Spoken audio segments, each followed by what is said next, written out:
Hello, my name is Bill Schulteis. I work with Tool Design Group, and I was one of the authors of the Bikeway guide. I'm here to talk about the history of bikeway design, to put a little context in your decision making and understanding of how we got here. I think it has a big influence on some of the decisions that we'll be required to make when we're thinking about bikeway selection. So welcome.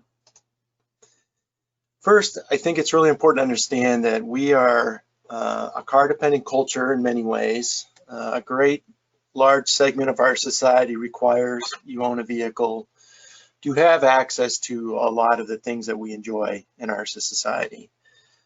We have a long-standing love affair with our cars, which is fine, but it has its challenges, and one being that there's some inequities built into this system where people that don't own vehicles are locked out of opportunities.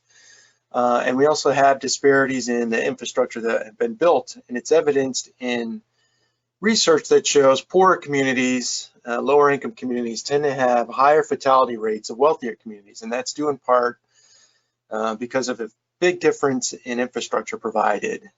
There's certainly a lot of evidence that shows that lower income communities and communities of color have lower quality infrastructure through lack of provision of pedestrian facilities, safer crossings, bike infrastructure, even the basic provision of sidewalks, which leads to higher incidences of crashes in those communities.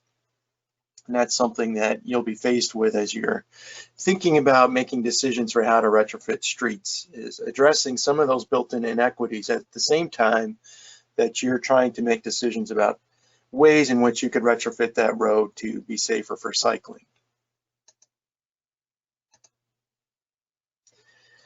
So going back to the early 70s and late 60s, actually, bicycling has always been a popular mode of transportation since its invention, but there was never any real specific accommodations provided for cycling. People just rode generally on the roads. There were shared use paths constructed in certain communities since the early 1900s, but the concept of a bicycle lane is something that didn't really exist until the late 60s. It was an imported concept from the Netherlands that was brought to America in around 1967 to Davis, California. At the earliest part of the 70s was the launch of the environmental movement, and a portion of that movement was attracted to bicycling as a potential solution to our environmental challenges and crisis. And as you can see, a protest here in San Francisco in 1972 as a group of people looking to ask for a dedicated bike lane on Market Street. It's interesting to note that this conversation of adding a bike lane to Market Street has been going on since 1972, and it's only in this year, 2020, that a decision was made to actually convert portions of Market Street to be car-free for safer bicycling and transit use. With that environmental awareness increasing and then tagging along with the oil crisis of the early 70s, there was a large increase in interest in cycling, and bike sales dramatically increased from the time period of 1970 to 1973, and it's an era known as a bike boom, where there was a lot of interest, a lot more people bicycling, bike shops were running out of bikes to sell, and there was a lot of demand for safer infrastructure as a result, with all these people out cycling, for many of them for the first time as adults. What came with that increase in cycling was a pretty dramatic increase in bike crashes, as evidenced in this graph from Santa Barbara, but it was also something that was experienced in all other communities throughout America where the cycling was increasing. More use was leading to more crashes. And this again raised a lot of concerns that transportation agencies needed to do something to address this crash problem. As I mentioned earlier, one idea was to create dedicated space for cycling. America's first bikeway network was actually implemented in Davis, California, It was implemented by a group of professors who had visited the Netherlands and seen a different approach to accommodating cycling through the provision of connected bikeway networks, which could result in higher rates of cycling in their community. So they were tasked with helping create some ideas to bring this back to Davis, which was at this time period dramatically expanding its campus, becoming a prominent part of the University of California system. And there were a lot of concerns in the community of an increase in traffic congestion that would come with the expansion of the campus.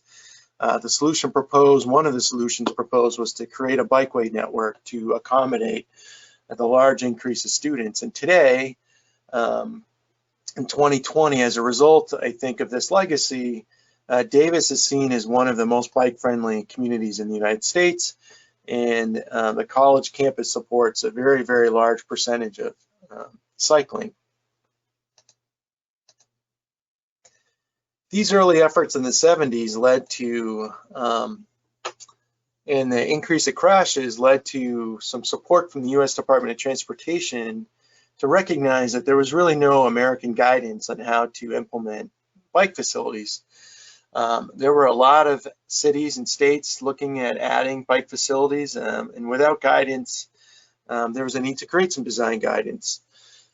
So the American Association of State Highway Transportation Officials published a guide for bicycles in 1974, and it's a fascinating document to look at because if you look at the images on this page, you'll see the cover of it, but on the right-hand side of the page, in the blue is actually what is now known as a protected intersection. So the blue lines represent separated bike lanes or protected bike lanes through this intersection with some generous offsets at the corners. And what you'll see a lot more and learn a lot more about this particular type of design treatment in the training later. The 1974 AASHTO guide laid up some minimum design criteria, with one being a minimum design speed of about 10 miles per hour, and really to anticipate most cyclists would probably be operating in a range between 10 and 15 miles per hour. This is pretty consistent with the data that exists today, where that's the average speeds of most cyclists resides in this area, especially in urban areas. The bike guide created design guidance for bike lane, but it didn't provide any guidance for when they would be required. It did not speak about wide curb lanes as a treatment. It wasn't a concept at the time in the 1970s to provide wide outside lanes. It did recommend, as I showed in the previous slide, the blue lines, separated bike lanes as a treatment, and then creating protected intersections at each intersection crossing of bicyclists to maximize safety. As this guidance was published, it started a conversation of what appropriate bicycle design facilities are, but the real discussion centered around the way communities were approaching the design, and then some laws that came in conjunction with some of this expansion of cycling programs. One being mandatory use laws. So in California, where a lot of the original design guidance originated, there was some mandatory use laws in place that's basically said if there was a bike lane, as a cyclist, you were required to ride in it. And that term was generally vague, and it was interpreted that even if there was an off-road facility, you'd be required to ride in that, regardless of how well the facility was maintained. And this caused a lot of concern in some of the cycling community, especially where sidewalks were designated as a potential side path for bicyclists to ride on as an alternative to streets. In the early 70s, there was no ADA law, and so when you think about it, this picture illustrates it quite well. Without the provision of curb ramps, it was really difficult and frankly frustrating and dangerous to cycle on sidewalks that did not provide curb ramps. So a big concern is that as these laws might propagate, that cyclists would be relegated to riding on these sidewalks that weren't really designed for them to bicycle on, that their right to the road would be endangered, and actually this would harm cycling and reduce one's ability to bicycle. This created some activism to oppose these mandatory use laws, which also caused a lot of concerns that these efforts to create safer cycling facilities was really intended to kind of overdo it. It overstepped the bounds of what was necessary. And it was actually really catering to fears of children and parents that it was dangerous to bicycle in traffic. And so really children belonged on sidewalks, all cyclists belonged in sidewalks. And it really, this kind of concept that cycling was more of a recreational toy and not a serious way or tool of mobility. And so there was a gentleman named John Forrester who was involved in cycling advocacy and also got involved in California state design guidance activities as a designated representative of the cycling advocacy community. He published a book that stated a way to preserve the right to the road, and he co-opted a concept called effective cycling from some counterparts in England, but he deemed it this term effective cycling as a strategy to learn how to teach people how to bicycle safely in the roadway environment where they wouldn't require separated facilities. And basically the way to bicycle is just to operate as a motor vehicle. In his view, vehicular cycling was just a faster, more enjoyable way to get around, and that it really, the influence of heavy traffic should be put out of your mind, that if you just gain the confidence of cycling confidently in traffic, you'd be treated as an equal on the roadway by other motorists. And that really the biggest objective of a cyclist was to overcome their fear of traffic, and that cycling education programs should focus on overcoming that fear. I think, as you can see, that naturally part of this philosophy that really didn't work well is just natural human emotions, that this is a stressful environment. To be riding a bicycle next to large vehicles moving at high rates of speed is deeply uncomfortable. We know that in research now, it creates a very strong emotional reaction in the cyclist as well as the motorist, which leads to feelings of stress in both parties, and that's uncomfortable. And people, generally human beings, are not wired to enjoy stress for long periods, and so these kinds of environments become environments that people choose to avoid. In environments that are dominated by traffic in this way and don't accommodate cycling, the evidence shows there's generally very, very low rates of bicycling activity.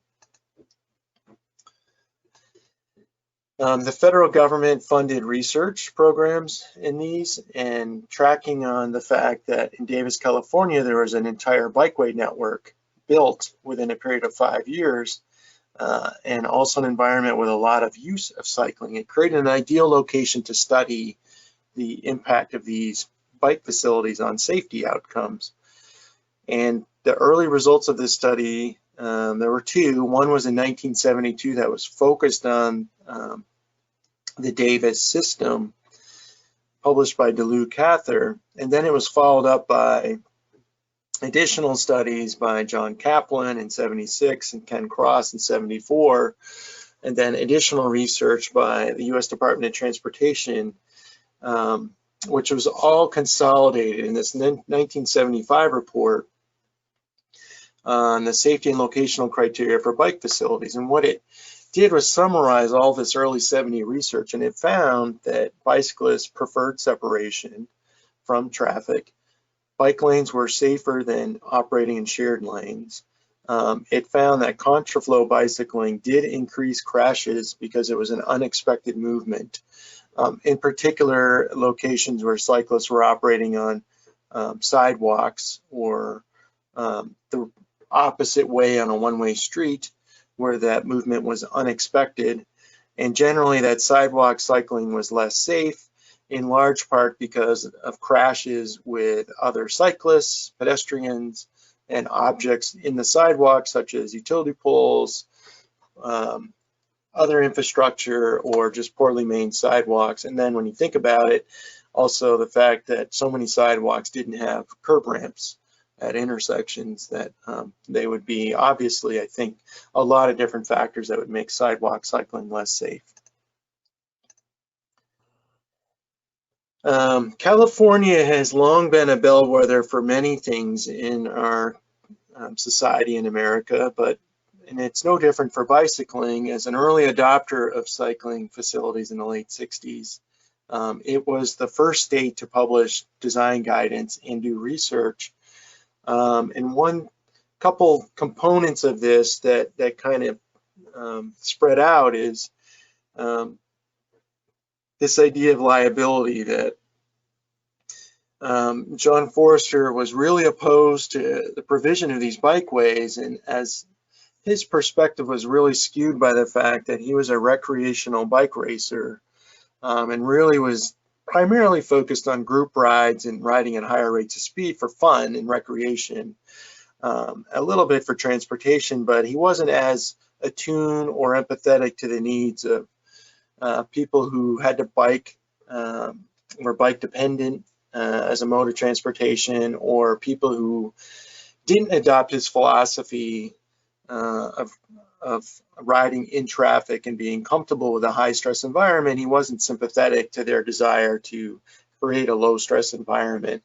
So he really emphasized and made the engineering profession in California very nervous by talking a lot about increasing liability, and building these separated facilities and bike lanes would increase liability in these agencies as a reason to not install them. And his argument carried a lot of weight because there really wasn't any facts to base his opinion on, but he was in the group of people lobbying for bike infrastructure changes. He was one of the few actual cyclists, and so his opinions were given a lot of weight in the final decision making.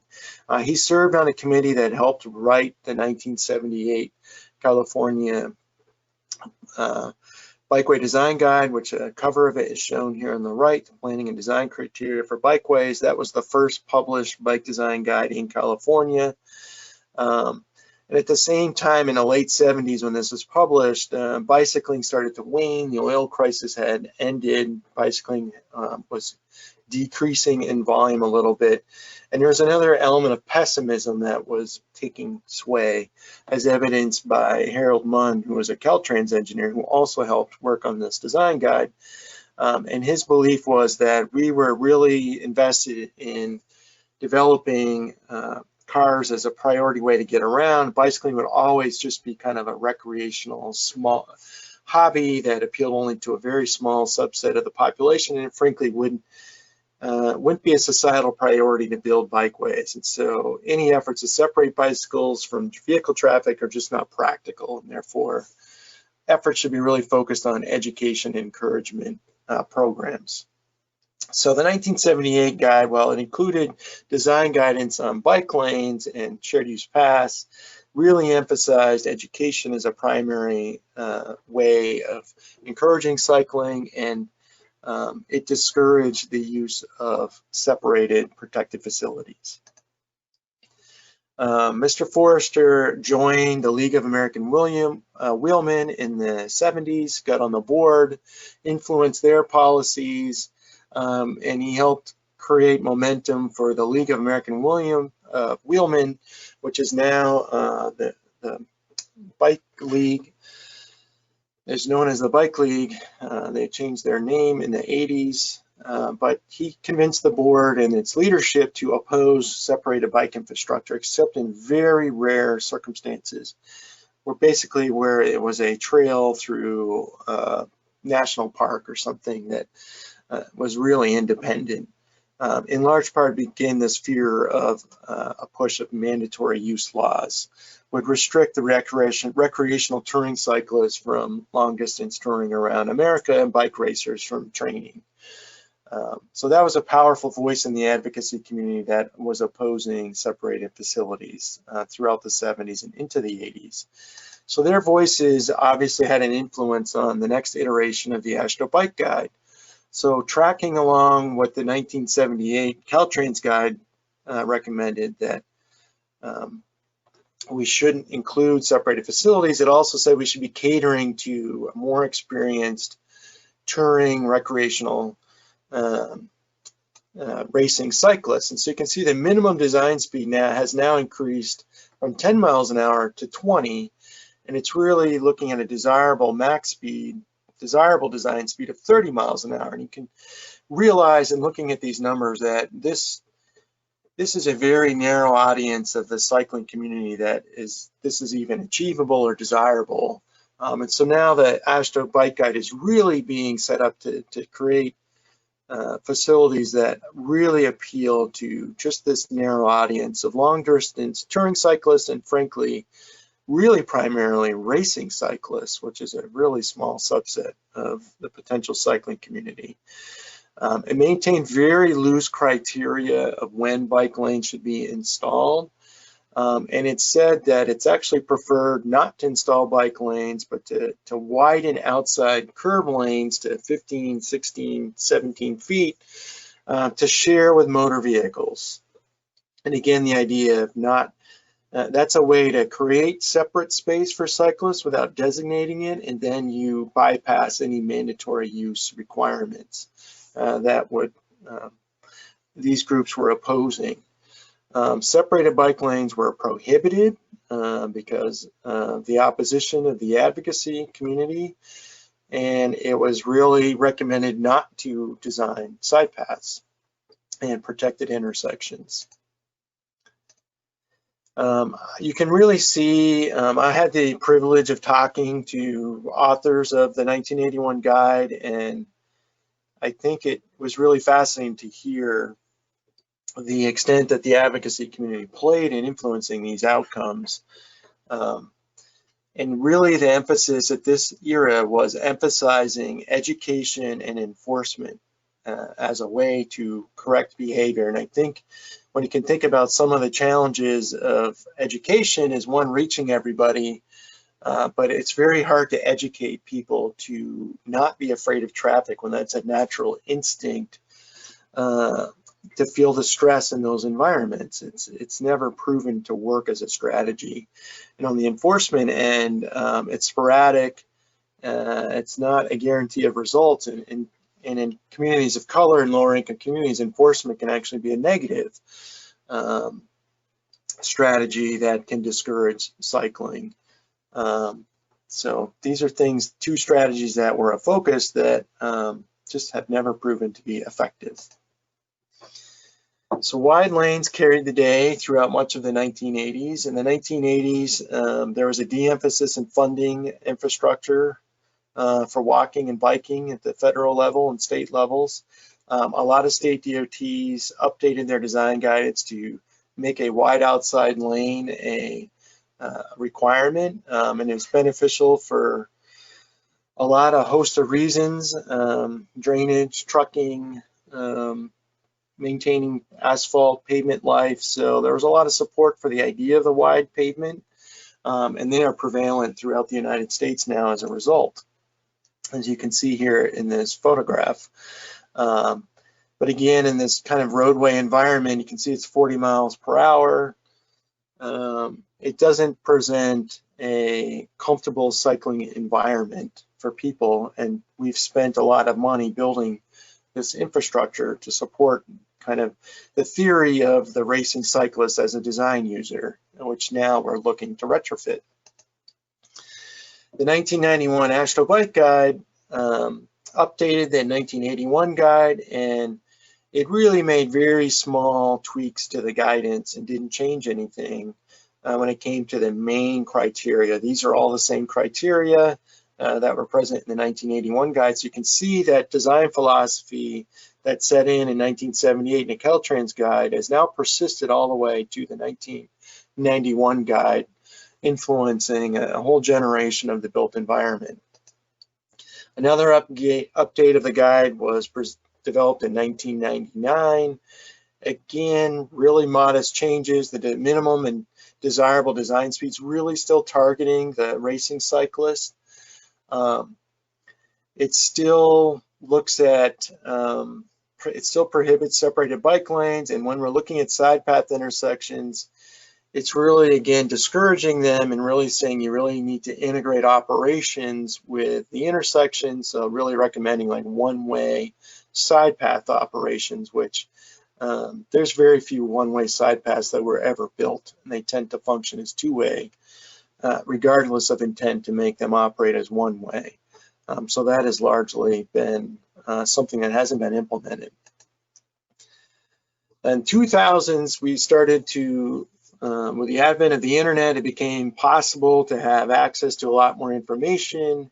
AASHTO was passed in the early 90s, and then with subsequent federal transportation bills emphasized trying to add bicycling back into the modal mix, trying to get us beyond this very low % of cyclists activity, which is typically 1 or 2% in most American cities and communities as a mode share, trying to increase cycling. But we were also starting to realize that we had these very low rates of cycling, but we had really disproportionate rates of injuries and fatalities compared to other peer countries. And one of the factors that came to light as a big reason for this disparity in lower rates of use and also higher rates of injuries and fatalities was just the difference in infrastructure. So finally, in 2012 is the first time that you start to see pretty substantial changes in the AASHTO Bikeway design guidance. The minimum design speed is still quite high at 18 miles per hour under the assumption of a higher design speed will make sure the facilities design capture the typical speeds of all users, but it's still maintaining that desirable design speed of 30, which is still, again, really skewing towards the faster cyclist. And now we're seeing for the first time more explicit discussion of adding some criteria for bike lanes, that it's really, bike lanes are desirable to serve a wider range of potential cyclists, people who understanding that bicycle lanes are a tool to reduce traffic stress and discomfort, that is a barrier to entry for people to consider cycling, and that they're actually safer if we want to address the safety challenges. It's now saying that in 2012 that the wide curb lanes is really a last resort if you can't add a bike lane. Separated bike lanes are introduced as a concept, but only more explicitly as a concept of creating one-way side paths. And again, it's not, one-way side paths have not historically been things that have been built to any degree, and there were still a lot of prohibitions written in the 2012 guide advising against the provision of side paths in the roadway environment. So still really the idea of this 2012 guide is integrating cyclists within the roadway environment with painted bike lanes was the preferred strategy to encourage cycling and ensure they're safer.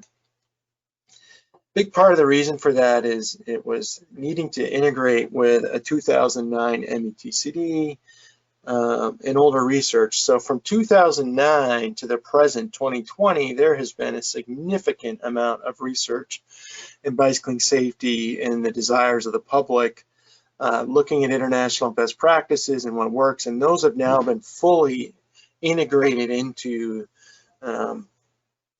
what will be an updated AASHTO bike guide.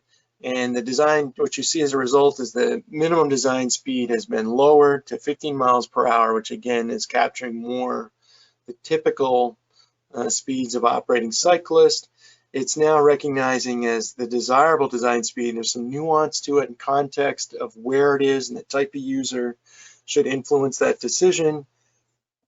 There's a lot more specific design criteria for when bike lanes are appropriate.